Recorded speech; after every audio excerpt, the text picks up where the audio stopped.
చిన్న ఇబ్బంది రాగానే, చిన్న కష్టం రాగానే దేవా ఏంటి ప్రభువా అని చెప్పేసి దేవుణ్ణి కూడా వదిలేసేస్తున్నారు.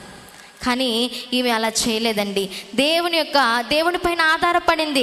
దేవుడైన కుమారుని ఇచ్చాడు, దేవుడే చూసుకుంటాడు, దేవుడే రక్షిస్తాడు, ఆయన సంరక్షకుడిగా ఉంటానని వాగ్దానం చేశాడు, ఆయన ఖచ్చితంగా రక్షిస్తాడు అన్న విశ్వాసముతో ఈ స్త్రీ తన యొక్క బిడ్డను ఏం చేసిందండి, 3 నెలలు కూడా దాచింది. దేవునికి స్తోత్రం, హల్లెలూయా. క్రైస్తవులను చెప్పుకుంటున్న ప్రతి తల్లి కానీ, ప్రతి ఒక్క విశ్వాసి కానీ చేయాల్సిన పని ఏంటో తెలుసా? ఎంత భయంకరమైన పరిస్థితి ఎదురవుతున్నా సరే, ఆఖరికి నువ్వు చనిపోతావు అన్నప్పటికైనా సరే నీ విశ్వాసాన్ని ఎక్కడ కూడా విడిచిపెట్టకూడదు. దేవునికి స్తోత్రం.